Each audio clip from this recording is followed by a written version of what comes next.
সংবাদ সবাইকে স্বাগত জানাচ্ছি। আমি ফিরোজ তোহা। শুরুতেই বিআরবি কেবলস সংবাদ শিরোনাম জানিয়ে দেব এই মুহূর্তে হাতে পাওয়া সর্বশেষ গুরুত্বপূর্ণ আপডেট। আন্তর্জাতিক সংবাদ। ইরান ইসরায়েল ফিলিস্তিনি ত্রিমুখী যুদ্ধ চলছে। শুরুতেই থাকছে গাজায় ইউএনআরডব্লিউ এর দপ্তর ধ্বংসের আন্তর্জাতিক আইন লঙ্ঘন করেছে ইহুদিবাদী ইসরায়েল। গাজায় একের পর এক আন্তর্জাতিক আইন লঙ্ঘন করে যাচ্ছে ইসরায়েল। তাদের সর্বশেষ শিকার গাজায় ইউএনআরডব্লিউ এর সদর দপ্তর। মঙ্গলবার কাতার ভিত্তিক সংবাদ মাধ্যম আল জাজিরা এক প্রতিবেদনে এ তথ্য জানিয়েছে। এবারে জানাবো পাকিস্তানের সেনানিবাসে হামলা, পাল্টা হামলায় নিহত 18। পাকিস্তানের এক সেনানিবাসে সন্ত্রাসী হামলার ঘটনায় দেশটির 8 সদস্য নিহত হয়েছেন। সোমবার খাইবার পাখতুনখোয়া প্রদেশের 52 সেনানিবাসে এমন হামলা চালানো হয়।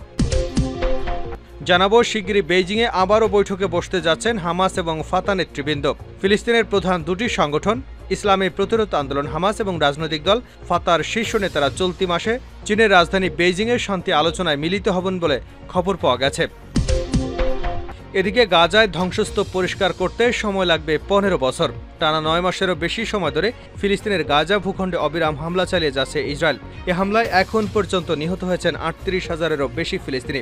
নিরলস এই আগ্রাসনে গাজা ভূখণ্ডে পরিণত হয়েছে ধ্বংসস্তূপে। পরিস্থিতি এতটাই ভয়াবহ যে গাজায় যে মাত্রায় ধ্বংসযজ্ঞ চলেছে তাতে ধ্বংসস্তূপ পরিষ্কার করতে সময় লাগতে পারে 15 বছর। এমনটাই জানিয়েছে ফিলিস্তিনে নিযুক্ত জাতিসংঘের শরণার্থী বিষয়ক সংস্থা ইউএনআরডব্লিউ।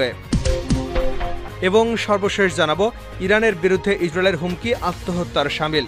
ইহুদিবাদী নেতাদের অবস্থা নৎসিবাদীর চেয়েও খারাপ। মিশরের একজন বিশিষ্ট লেখক এবং রাজনৈতিক বিশ্লেষক হাসান বাদি বলেছেন, ইরানের বিরুদ্ধে ইহুদিবাদের হুমকির অর্থ হল ইহুদিবাদী কর্মকর্তারা আত্মহত্যার কথা ভেবেছে এবং অনুভব করছে যে তারা তাদের পতনের কাছাকাছি রয়েছে। এতক্ষণ শিরোনাম শুনছিলেন, এবার বিস্তারিত। প্রিয় দর্শক, আপনি যদি এই চ্যানেলে নতুন হয়ে থাকেন, ভিডিওটি দেখতে দেখতে চ্যানেলটি সাবস্ক্রাইব করে আমাদের সঙ্গেই থাকুন। আর এই ভিডিও সম্পর্কে আপনি আপনার মূল্যবান মতামতটি কমেন্ট বক্সে জানিয়ে দিন। আর হ্যাঁ প্রিয় দর্শক, জানিয়ে দিন ভিডিওটি কোথা থেকে দেখছেন। গাজায় ইউএনআরডব্লিউ এর দপ্তর ধ্বংসে আন্তর্জাতিক আইন লঙ্ঘন করেছে ইসরায়েল। গাজায় একের পর এক আন্তর্জাতিক আইন লঙ্ঘন করছে ইহুদিবাদী ইসরায়েল। তাদের সর্বশেষ শিকার হল ইউএনআরডব্লিউ এর সদর দপ্তর। মঙ্গলবার কাতার ভিত্তিক সংবাদ মাধ্যম আল জাজিরা এক প্রতিবেদনে এ তথ্য জানিয়েছে। প্রতিবেদনে বলা হয়েছে, গাজায় জাতিসংঘের ত্রাণ এবং কর্মসংস্থার বাহ্যিক সম্পর্কের প্রধান তামার আল রিফাই বলেছেন, গাজায় ইউএনআরডব্লিউ এর সদর দপ্তর ধ্বংস করে দিয়েছে ইহুদিবাদী ইসরায়েল। তিনি আরও বলেন, গাজায় গত সপ্তাহের হামলাগুলো এখন পর্যন্ত সবচেয়ে রক্তক্ষয়ী ছিল। আল রিফা আল জাজিরাকে বলেছেন, ইউএনআরডব্লিউ এর সদর দপ্তর থেকে যে চিত্রগুলো আসছে তা সত্যি খুবই মর্মান্তিক। আল রিফাই বলেছেন, গত সপ্তাহে এই দপ্তরে আশ্রয় নেওয়া 190 জনেরও বেশি মানুষ ইসরায়েলি হামলায় নিহত হয়েছে। এদিকে ইসরায়েলি হামলায় গাজায় নিহতের সংখ্যা বেড়েই চলেছে। গত 24 ঘন্টায় 5 শিশুসহ অন্তত 11 জন ফিলিস্তিনি নিহত হয়েছেন। গাজার স্বাস্থ্য মন্ত্রণালয় বলছে, গাজায় ইসরায়েলি হামলায় এ পর্যন্ত কমপক্ষে 38,664 জন নিহত হয়েছেন। এক বিবৃতিতে বলা হয়েছে, হামাস ইসরায়েলে হামলা চালানোর পর যুদ্ধ শুরুর পর থেকে গাজা উপত্যকায় মোট 88,097 জন আহত হয়েছেন। পাকিস্তানের সেনানিবাসে হামলা, পাল্টা হামলায় নিহত 18। পাকিস্তানের এক সেনানিবাসে সন্ত্রাসী হামলার ঘটনায় দেশটির সেনাবাহিনীর 8 সদস্য নিহত হয়েছে। সোমবার খাইবার পাখতুনখোয়া প্রদেশের 52 সেনানিবাসে লক্ষ্য করে এমন হামলা চালানো হয়েছে। পাকিস্তানের আন্তঃবাহিনী গণসংযোগ অধিদপ্তর জানিয়েছে, এই হামলার পর পাল্টা অভিযানে 10 জন সন্ত্রাসী নিহত হয়েছে। পাকিস্তানের সামরিক বাহিনীর মিডিয়া উইংয়ের এক প্রেস বিজ্ঞপ্তিতে বলা হয়েছে, সোমবার ভোররাতে 52 সেনানিবাসে 10 জন সন্ত্রাসী অনুপ্রবেশের চেষ্টা করলে নিরাপত্তা বাহিনীর সদস্যরা তাতে বাধা দেয়। এ সময় সন্ত্রাসীরা একটি বিস্ফোরক বোঝাই গাড়ি সেনানিবাসের দেওয়ালে ধাক্কা দিলে বিস্ফোরণে হতাহতের ঘটনা ঘটে। বিবৃতিতে বলা হয়েছে, আত্মঘাতী বিস্ফোরণের ফলে প্রাচীরের একটি অংশ ধসে পড়ে গেছে এবং পার্শ্ববর্তী অবকাঠামো ক্ষতিগ্রস্ত হয়েছে, যার ফলে 8 সৈন্য নিহত হন। শিগগিরই বেইজিংয়ে আবারও বৈঠকে বসতে যাচ্ছে হামাস ও ফাতা নেতৃবৃন্দ। ফিলিস্তিনের প্রধান দুটি সংগঠন ইসলামী প্রতিরোধ আন্দোলন হামাস এবং রাজনৈতিক দল ফাতার শীর্ষ নেতারা চলতি মাসের আরও শেষের দিকে চীনের রাজধানী বেইজিংয়ে শান্তি আলোচনায় মিলিত হবেন বলে খবর পাওয়া গেছে। ফাতার কেন্দ্রীয় কমিটির উপমহাসচিব সাবরি সাইদাম বলেন, তার সংগঠনের নেতারা আগামী 20 থেকে 21 জুলাই বেইজিং সফর করবেন। বেইজিংগামী হামাস প্রতিনিধি দলে নেতৃত্ব দেবেন সংগঠনের পলিট ব্যুরোর প্রধান ইসমাইল হানিয়া ও ফাতা প্রতিনিধি দলে নেতৃত্ব থাকবেন সংগঠনের উপপ্রধান মাহমুদ আলুল। এর আগে 2014 সালের এপ্রিলে দুই সংগঠন নিজেদের মধ্যকার মতবিরোধে এবং ভুল বোঝাবুঝি মিটিয়ে ফেলতে সম্মত হয়েছিল। দুপক্ষের সমঝোতা অনুযায়ী এটি ঐক্যমতের সরকার গঠিত হয়েছিল, কিন্তু 2015 সালের জুন মাসে ওই সরকার একতরফাভাবে ভেঙে দেয় ফাতা। এটি দাবি করে হামাস ফাতাহকে গাজা উপত্যকায় কাজ করতে দিচ্ছে না। 2006 সালে গাজা উপত্যকা এবং পশ্চিম তীরে অনুষ্ঠিত আইন পরিষদের নির্বাচনে হামাস বিজয়ী হবার পর ফাতাহ এবং হামাসের মধ্যে তীব্র বিরোধ তৈরি হয়। পরবর্তীতে হামাস শুধুমাত্র গাজা এবং ফাতাহ শুধুমাত্র পশ্চিম তীরে নিয়ন্ত্রণ গ্রহণ করে। গাজায় ধ্বংসস্তূপ পরিষ্কার করতে সময় লাগবে 15 বছর ইউএনআরডব্লিউএ।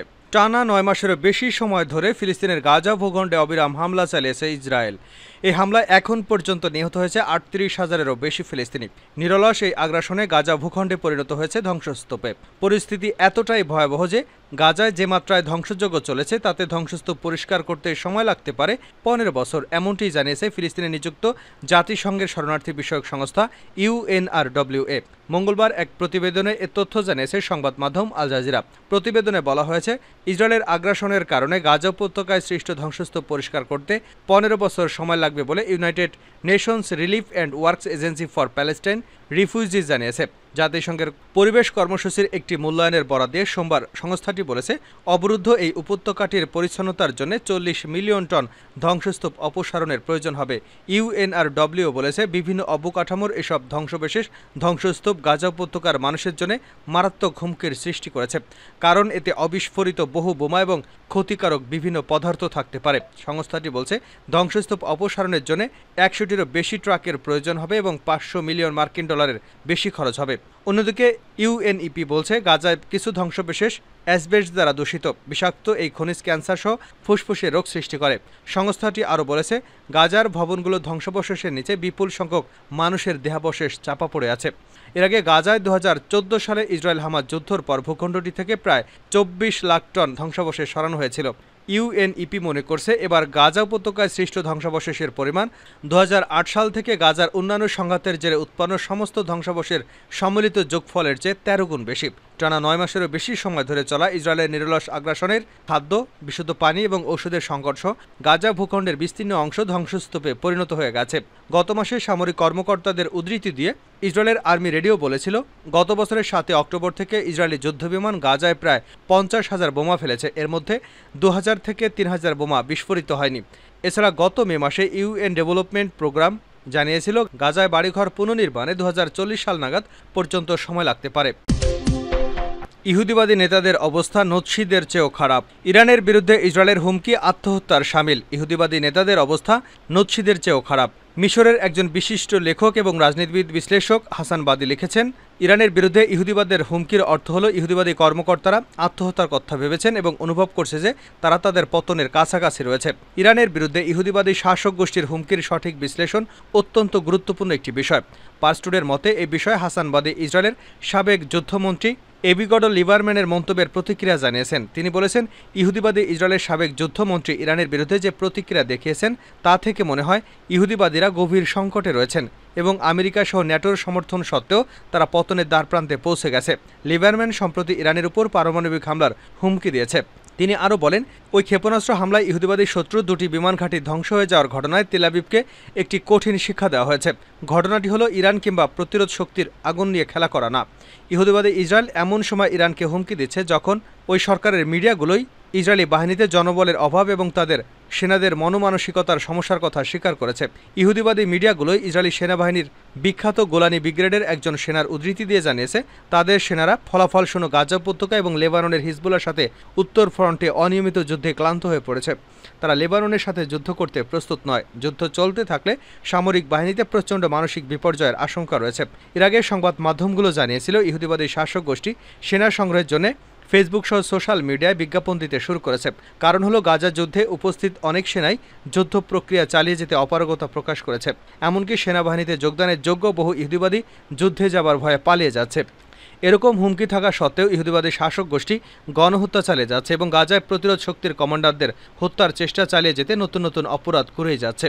আঞ্চলিক কৌশলগত বিষয়ের বিশ্লেষক আব্দুল বারি আদওয়ান দৈনিক রাই আল ইয়ম পত্রিকার নিউজ ওয়েবসাইটে একটি নিবন্ধ লিখেছেন। ওই নিবন্ধে তিনি বলেছেন, গাজা উপত্যকায় 9 মাস ধরে পাশবিকতাপূর্ণ গণহত্যা এবং জাতিগত নির্মূল অভিযান চালানো হয়েছে।